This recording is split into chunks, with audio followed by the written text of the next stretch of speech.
Subscribe करें और bell दबाएं ताकि कोई खबर रह न जाए।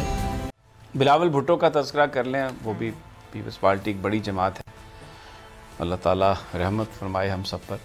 बिलावल भुट्टो साहब आज पेश हुए थे नैब के सामने और उनको 30 सवालों पर मबनी एक सवालनामा दिया गया और उनसे पूछा गया कि आप बता दें। अब वो सीधी सी बात है, 1 अरब 22 करोड़ रुपये उनके दस्तखतों से निकले हैं। अब वो छोटे बच्चे तो नहीं थे और वो ये कहते हैं कि मुझे क्यों बुलाया गया, मैं तो जवाब दे चुका हूँ। मुस्तफ़ा खोखर साहब जो हैं उनके तर्जमान, वो कहते हैं कि उनको, वो तो पब्लिक ऑफिस होल्डर कभी रहे ही नहीं, तो उनको तो आप बुलाए ही ना। ये अजीब बात है। हमजा शहबाज कहते हैं कि जी पैसे हमारे ही हैं, हमने भेजे हैं, लेकिन तब मनी लॉन्ड्रिंग कानून नहीं था। तो कानून किसने बनाना था? नून लीग और पीपल्स पार्टी ने, तो इसीलिए कानून नहीं बनाया। आप देखें ना, ज़रा पीछे चले जाएं, जब वो काजी फैमिली का इशू था, जब डॉलर का मसला था, तो SRO जारी करके उन्होंने वो सारा कानून में तब्दीली कर दी और वहाँ पर उससे फ़ायदा उठा लिया। अब 2010 में उससे पहले जो कुछ भी कराना था वो कर लिया और कहते हैं कानून नहीं था। अब बिलावल भुट्टो साहब वो क्या कह रहे हैं, मुस्तफ़ा खोखर साहब, वो जी पब्लिक ऑफिस होल्डर ही नहीं रहे, यानी कानून इन्होंने ही बनाने थे और बीच में पखें रख के माल बनाया। बिल्कुल। और अब कहते हैं जी वो कानून ही नहीं है। और अब क्या टेक्निकल चीज़ें कि जी ये हम पर ये जुर्म लगा नहीं सकते, इसको सुन नहीं सकते। ओ भाई, आप अगर ईमानदार हैं, 1 अरब 22 करोड़ रुपया कहाँ से आया? वो जिस कंपनी से आया वो कौन सी कंपनी थी?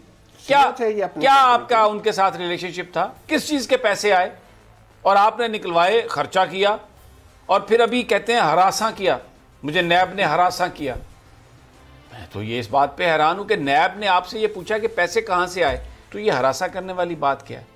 और कहते हैं कि मैं अगर जेल में चला गया तो मेरी आवाज़ आसफा भुट्टो होगी।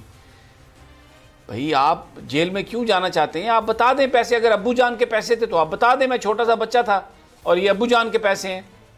जहाँ से पैसे आए हैं, जिन लोगों ने पैसे इकट्ठे करके दिए हैं, वो बता दें। तो राना साहब ये क्या बात हो रही है? जिस वक्त की बात है उस वक्त ये बच्चे नहीं थे, ये 2011 से 16 तक जरदारी ग्रुप के चीफ एग्जीक्यूटिव, ये बच्चे खुच्चे थे उस वक्त। हाँ। अच्छा। तो इसलिए ये कहना कि जी मैं ना अपना बच्चा था या इसलिए मुझे पता नहीं था, ये कोई जवाब नहीं। और दूसरी बात जो आपने बात की समी साहब, मैं समझता हूं कि बिलावल भुट्टो को तारीखी ढील दी है नैब ने। जिस कदर नरमी का बर्ताव बिलावल भुट्टो के साथ नैब ने किया है, किसी मुलजम के साथ नहीं किया। और वो कह रहे हैं मुझे हरासा किया जा रहा। क्या कर रहे थे इरफान मंगी साहब ने, क्या कहा है? मुझे बताइए बिलावल भुट्टो को जिससे ये हरासा। ये मैं नहीं आपकी बात मानता। आप कह रहे हैं जी जो सलूक बिलावल के साथ हुआ किसी के साथ नहीं हुआ। वो नवाज शरीफ ऑक्सफोर्ड स्ट्रीट पे फिर रहे हैं, ये तो ऑक्सफोर्ड स्ट्रीट पे नहीं है। वो तो फिर कुछ अरसा जेल में रह कर गए। जेल कौन सी जेल थी भाई? ये तो भाईजान बिल्कुल ही मौजा। और वो साबिक चीफ जस्टिस पाकिस्तान साकिब निसार साहब के रिमार्क्स का गलत इस्तेमाल कर रहे हैं। साकिब निसार साहब के अगले रिमार्क्स भी बताएं।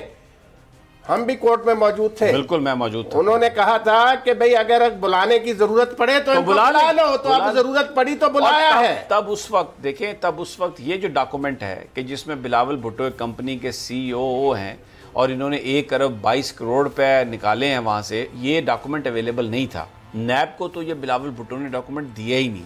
ये तो FBR के पास जो डॉक्यूमेंट सबमिट हुए वहां से नैब ने निकाला, अपनी जिद्दोजहद से निकाला, वगरना वो तो खा पी गए थे।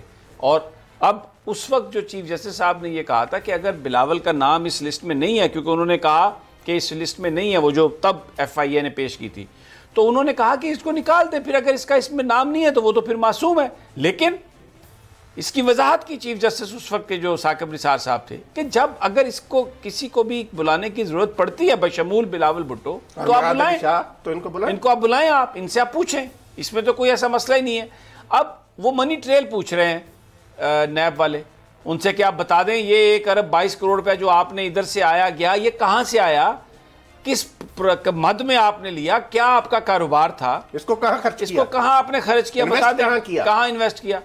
अब वो कहते हैं मुझे हरासा कर रहे हैं। और मुस्तफ़ा खोखर ये कहते हैं जी कि वो तो कोई पब्लिक ऑफिस होल्डर नहीं रहे, ये नहीं बताते कि ये पैसे कहाँ से आए, कहाँ गए। भाईजान पब्लिक ऑफिस होल्डर का कानून पढ़े। पब्लिक ऑफिस होल्डर के जो बच्चे होते हैं ना, वो उस पर भी लागू होता है, उस पर लागू होता है। یہ کہنا کہ جی یہ پبلک آفس ہولڈر نہیں تھے، یہ ان کے والد محترم صدر پاکستان تھے، وفاقی وزیر رہے ہیں، MNA رہے ہیں، ان کی والدہ محترمہ پاکستان کی وزیر اعظم رہی ہیں، تو یہ کیسے کہہ سکتے ہیں کہ پبلک آفس ہولڈر والا قانون ان پر لاگو نہیں ہوتا؟ تو یہ ٹیکنیکل گراؤنڈز کے پیچھے چھپنے کی کوششیں کر رہے ہیں، لیکن چھپ پائیں گے نہیں۔ وہ ڈی جی بڑے زبردست ہیں بھائی جان منگی صاحب، آج وہ خود ان سے سوال کرتے رہے جنہوں نے ہراساں کیا۔ وہی تو میں کہہ رہا ہوں کہ عرفان منگی ایک دیانتدار افسر ہے، وہ یہی پوچھ رہے تھے جو سمیع صاحب بات کر رہے ہیں کہ پیسہ کہاں سے آیا۔ عمومی طور پر میں اخبارات میں ہم یہ دیکھتے ہیں کہ وہ سرخی ہوتی ہے کہ وہ خواتین کو ہراساں کیا، یعنی یہ ورڈ ہراساں جو ہے نا یہ کبھی میل کے لیے استعمال ہی نہیں ہوا، وہ کہتے مجھے ہراساں کیا۔ سبسکرائب کریں اور بیل دبائیں تاکہ کوئی خبر رہ نہ جائے۔